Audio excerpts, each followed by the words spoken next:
आज नाश्ते में क्या है पता है? मूली का पराठा। बैंगलोर में ना अभी कुछ दिनों से ना एकदम कोल्ड वेव चल रही है, तो मतलब यहाँ मैं एक्सपेक्ट कर रही थी कि जनवरी आ गया, अब तो विंटर चला गया, अब तो नहीं हो सकता। उल्टा हो गया है, अभी दिसंबर से भी ज्यादा ठंड बैंगलोर में हो गई है। मतलब शाम में आप अगर बाहर जाते हो, सुबह बाहर जाते हो, तो आपको मोटा वाला स्वेटर जैकेट डालना पड़ेगा, और घर पे भी ठंड तो है। तो ऐसे में मूली पराठा खाने का मजा ही कुछ और है। और बन रहा है गर्मा गर्म चाय। अंगद ने सुबह चाय पीना बंद कर दिया है। अब से उसने नए साल में ये रेजोल्यूशन लिया है कि मैं दिन भर में सिर्फ 1 कप चाय पीऊंगा, वो शाम को पीऊंगा। विंटर्स में मैं ना चाय में गुड़ डाल करके पी लेती हूँ, और समर्स में तो शुगर डालना रहता है, पर शुगर ना मैं डायरेक्टली कप में डाल लेती हूँ, खौलाती नहीं हूँ।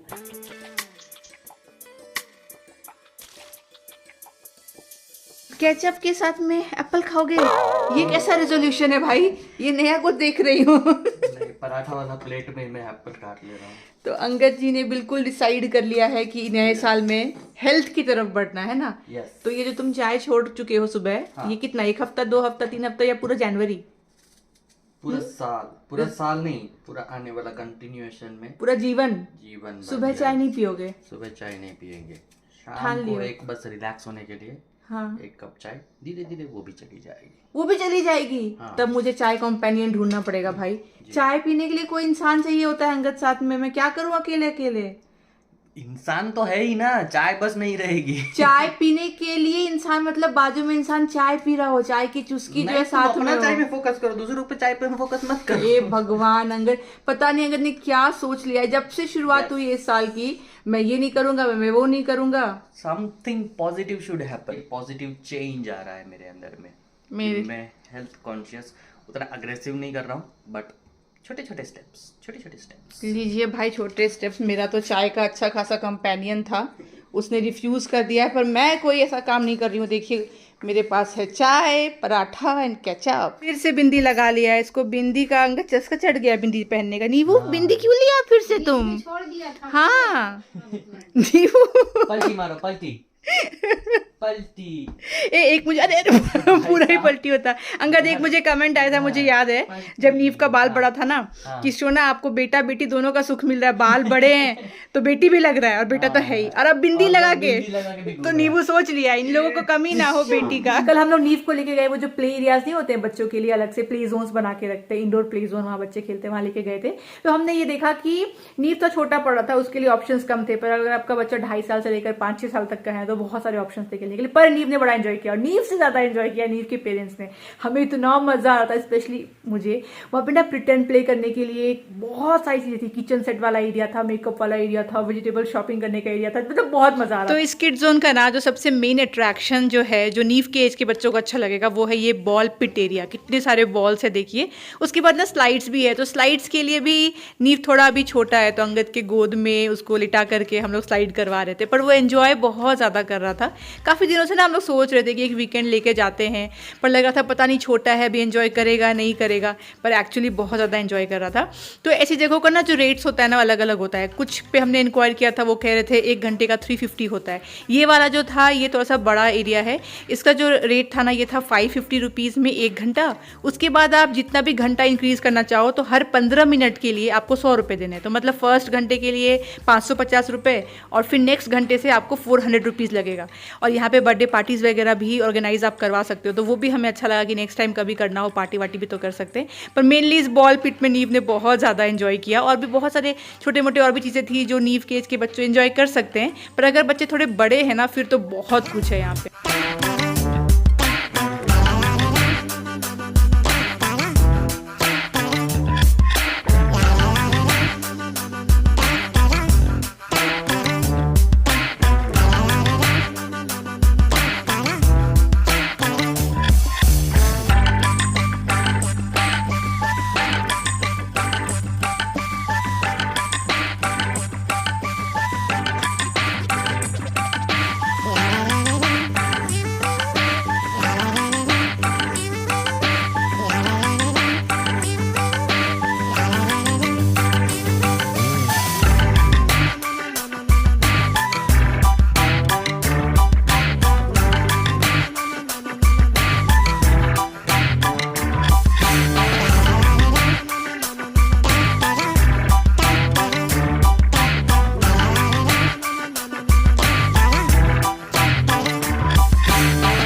वैसे हमारा ये वाला जोन भी देखिए प्ले जोन ही बनता जा रहा है। ये जो डेडिकेटेड स्पेस हमने नीव के लिए बनाया ना बैल्कनी, इसमें देखिए कितनी सारी चीज़ें उसकी हैं, जो कि अब मुझे लगता है कि सही है कि एक जगह पे अपना खेलता रहता है। और अभी रिसेंटली मैंने इसमें ऐड किया है, देखिए नीव का नेम, ये बहुत स्पेशल है हमारे लिए। हमने जब यूट्यूब में नेम रिवील किया था बेबी का, तो इसके थ्रू ही किया था। अगर आपने वीडियो देखा आपको पता होगा। बाद में हमने इसको कॉट पे लगा दिया था, तो मैंने अभी कल इसको ना झूले पे डाल दिया, मुझे लगा सही लगेगा।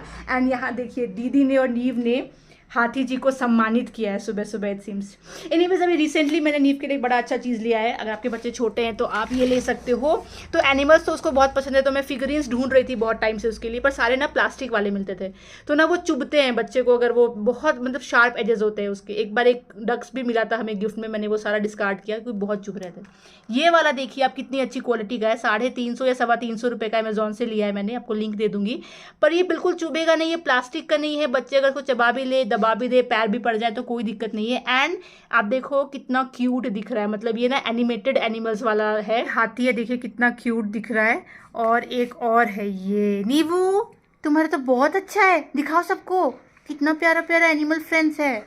नीवू एनिमल्स का दीवाना है भाई, इसलिए आप देख ही रहे हो। हाथी को भी सम्मानित किया गया है ना नीवू? हाथी को सम्मानित किया गया है ना।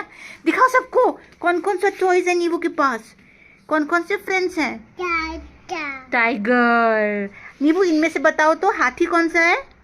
हाथी, वेरी गुड। अच्छा नीबू नीबू इनमें से बताओ तो जीब्रा कौन सा है? जीब्रा नहीं, वो तो जीब्रा नहीं है, वो तो जीब्रा नहीं है। फिर से देख के बताओ इनमें से जीब्रा कौन सा है। हाँ ये तुक्का है कि बताया है, अब I don't know. Anyways next next next नीबू इनमें से लायन कौन सा है? रुको मैं सारा रख दूँ। हाँ लायन कहाँ है नीबू? Very good. एक्चुअली इसको पता है, तो इसीलिए ना अच्छा लगता है कि बच्चों को जिस चीज़ का इंटरेस्ट हो वो चीज़ें उनके पास हो तो बहुत प्यार से खेलते हैं। और रोज़ सुबह उठता है, सबसे पहले अपना एनिमल फ्रेंड्स को देखता है। ये लो, ये भी लो, जीब्रा लो। अरे जिराफ कहाँ गया? जीरो कहाँ है? जीरो, जीरो दिखाओ, कहाँ गया जीरो? Very good. ये जो हमने नीव के लिए ना अलग से प्ले एरिया बना दिया, डेडिकेटेड बैल्कनी को उसको दे दिया ना, ये बड़ा अच्छा फैसला लिया। पता आप देखते हो इससे हमारा लिविंग रूम, डाइनिंग रूम, बाकी घर जो है वो साफ रहता है। वरना क्या होगा, आप एक एरिया नहीं डेडिकेट करोगे ना तो बच्चे कहाँ खेलेंगे? घर पे खेलेंगे, तो वो सारे खिलौने आपको घर पे भी मिलेंगे। मुझे थोड़ा सा इस चीज़ से परेशानी है, मैं इतने सारे कलर, प्लास्टिक्स, ये वो इधर उधर देखूंगी तो मुझे नहीं अच्छा लगेगा। तो मुझे इस चीज़ की चिंता तो थी कि बच्चा ऑफ कोर्स खेलेगा ही, चीज़ें रहेंगी इधर उधर, तो मुझे कैसा फील होगा, इरिटेशन होगी, मुझे हो जाती है actually. I can not handle colours ज़्यादा, थोड़ा सा मुझे अच्छा लगता है कि थोड़ा बहुत हो पर म्यूटेड रहे ज़्यादा करके, पर इतने कलर्स तो ये अच्छा फैसला लिया। तो हमने इसके लिए पहले बैल्कनी कवर कराया है ना, विंडोज़ करवाए, फिर वहाँ पे हमने करवाया पीओपी, लाइट्स लगवाए, फैन लगवाए, टेंट लगाया, सब नीव के लिए, सारे गमले वगैरह हटा दिया। एंड ये एक्चुअली काम करता है। अब ऐसा नहीं है कि बिल्कुल भी खिलौने वो घर में नहीं फेंकता, क्या करता है कई बार उसको मस्ती चढ़ती है ना तो बॉल लेता है और घर में फेंकना स्टार्ट करता है। पर मैं स्ट्रिक्टली उसको बोलती रहती हूँ नीवू नो नो, फिर उसको उठा करके बैल्कनी में डालता है।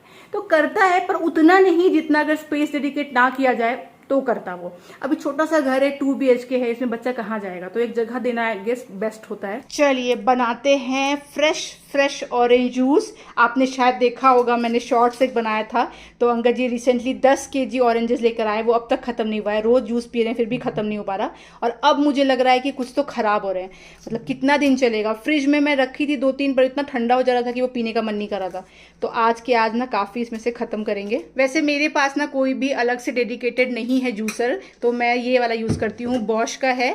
तो ये मिक्सर ग्राइंडर तो बहुत अच्छा है ही है, मतलब 5 स्टार मेरी तरफ से। इसके साथ में आपको ये जूसर भी मिलता है, ये मैंने यूज़ किया। ऑरेंज जूस में ठीक है, पर आप इससे ना कोई और जूस नहीं निकाल सकते। मतलब मैंने ट्राई किया, पोमोग्रेनेट ठीक ठाक निकला, कुछ मुझे दबा के निकालना पड़ा। तो ऑरेंज, मौसम्बी, पाइनएप्पल, या फिर पाइनएप्पल भी नहीं ना अंगद, पाइनएप्पल भी आई डोंट थिंक सो कर पाएगा। नहीं, वाटरमेलन भी नहीं हो रहा था, है ना, वाटरमेलन कर लेगा, ऑरेंज, मौसम्बी, हाँ, तो बेसिक वाला फ्रूट्स है ना, वो जो जूसी फ्रूट्स है, हाँ वही हो पाएगा। तो क्योंकि ऑफ कोर्स ये प्रॉपर है ही नहीं, ठीक है। लेकिन आपको अगर थोड़ा बहुत जूस निकालना हो और मसाला पीसने के लिए चाहिए ना, तो मैं आपको हाईली रिकमेंड करती हूँ। इसका भी मैं लिंक दे दूंगी, मैंने अमेजोन से लिया था, बहुत बहुत अच्छा। क्योंकि मैंने बहुत सारे मिक्सर ग्राइंडर चेंज किए हैं, पर ये मुझे अच्छा लगा। तो इसी में निकालेंगे। ऐसा देखिए साथ में ये भी आता है, तो आप चाहो तो इस तरीके से इसको दबा भी सकते हो और फिर जूस बना लो। लेकिन अगर आप मौसम्बी ऑरेंज कर रहे हो तो आपको बिल्कुल टेंशन नहीं लेनी है कि सीड्स रहेगा तो क्या कड़वा हो जाएगा, नहीं, वो सब कुछ नहीं होता।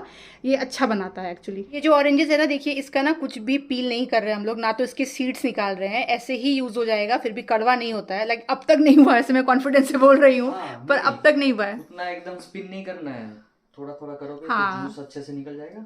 और फिर छानना पड़ता है ऑफ कोर्स, बिना छाने तो नहीं होगा। नहीं, बिना छाने भी कर सकते हैं, पर फिर आप वेस्टेज काफी जाएगा। तो इसके जो पल्प होंगे ना, उसमें भी थोड़ा एक्सट्रैक्ट करना है, तो कंजूसी करनी है तो आपको छानना पड़ेगा। और जैसा कि मैंने कहा, अंगद जी अपने हेल्थ के पथ पे निकल चुके हैं, तो ये सब उसी का न्यू एडिशन है। हाँ, तुमको भी पीना है। पहले पानी गिर रहा है, नींबू पानी गिर रहा है, ये बोतल से पानी गिराते चलता है, पक्का पिछले जन्म में माली था ये, पानी पटाते पटाते ही चलता है ये। चलो जूस बनेगा, नींबू भी पिएगा, सब लोग पिएंगे। चलिए इसको डाला जाए। तो देखिए निकला कितना सारा जूस, तो नीव को दिया और ये रहा मेरा, अंगद का और दीदी का। तो 3 ग्लास पूरा देखिए बन गया जूस रेडी। विंटर्स में ऐसे अच्छा लगता है नहीं, फ्रेश जूस पीना। गुड इवनिंग, शाम के बज रहे हैं अभी 4 और नीव का जो वो है ना सिस्टम 3:15 बजे सो के उठने का, वो अभी तक कंटिन्यू चल रहा है। मतलब ये उसका रूटीन हो गया है। अब ये होता क्या है ना, लंच करके सो जाता है और ऐसे और टाइम पर उठ जाता है कि उसके आधे घंटे के अंदर उसको कुछ स्नैक्स खाना रहता है। अभी शाम का स्नैक्स तो ठीक है, पर ये वाला जो स्नैक्स है ना, इसमें उसको क्या खाना है वो कम्प्लीटली वो कंफ्यूज रहता है। तो उसको दीजिए बनाना, तो कभी कभी खाए, कभी कभी नहीं, कभी एप्पल तो नहीं। आज उसको दिया पोमोग्रेनेट का थोड़ा जूस निकाल के, नहीं।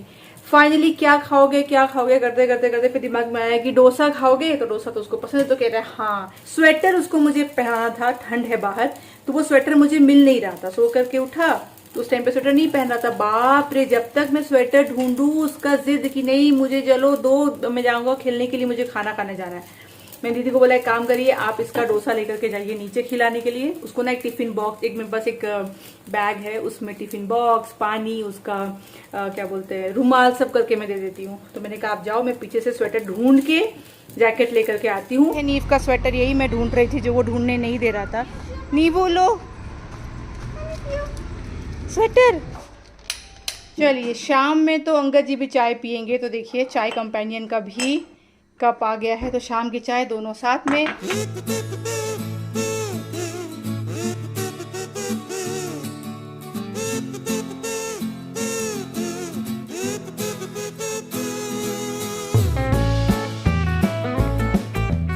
एक लीटर दूध कल फट गया, तो उसी का मैंने पनीर बना लिया है। अब सोच रही हूँ ना इसका पनीर का पकोड़ा बना लेती हूँ। फ्रेश पनीर का पकोड़ा बहुत अच्छा लगेगा, तो थोड़ा सा ही, ज़्यादा नहीं बनाऊंगी, मैं और अंगद ही खाने वाले। इसमें ना प्याज, ग्रीन चिली और अदरक ग्रेट करके डालिएगा, बहुत अच्छा लगता है।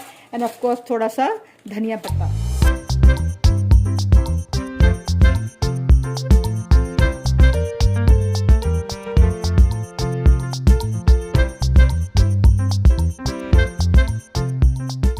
झांस वाला प्याज था कि आंखों का हालत देखिए। वैसे आप लोग क्या बोलते हो इसको, जो प्याज से निकलता है ना, जिसकी वजह से पानी आता है आंखों में, हम लोग झांस बोलते हैं।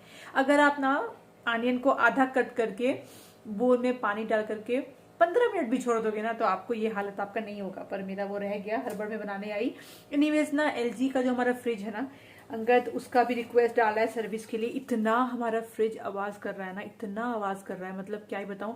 जैसा वॉशिंग मशीन आवाज करता है ना, उतना नहीं, पर उससे थोड़ा ही कम, कभी कभी जोर से आवाज करता है। हम लोगों ने जब ये फ्रिज लिया था तब LG वालों ने बोला था कि इसकी तो स्पेशलिटी है कि नॉइज फ्री है, और बस ऐसा कुछ भी नहीं हुआ। लेने के विदिन 1 मंथ के बाद से तो इसमें नॉइज बहुत आता है। तो अभी सर्विस रिक्वेस्ट डाल रहे हैं, आकर चेक करेगा। जैसे अंगद ने कंप्लेन रजिस्टर किया, बंद हो गया ना। मैं जब कंप्लेन रजिस्टर कर रहा था ना, तब मुझे वही ख्याल आया था कि वो बंदा इंस्पेक्शन के लिए आएगा और आवाज बंद हो जाएगा तो क्या करेंगे। आप सुनिए, बिल्कुल आवाज नहीं आ रही अंगद। अभी 10 मिनट पहले फोन करने से पहले कैसी आवाज आ रही थी। अरे वो नहीं होता, बच्चों के साथ भी होता है, या हमारे साथ भी होता है। डॉक्टर के क्लिनिक पहुंचते बीमारी ठीक हो जाती। हम लोग का इंजीनियरिंग में भी वही होता था। लैब में जब जाते सर को दिखाते, सर एक्सपेरिमेंट सक्सेसफुल, एक्सपेरिमेंट तभी फेल हो जाता, चालू हो जाता।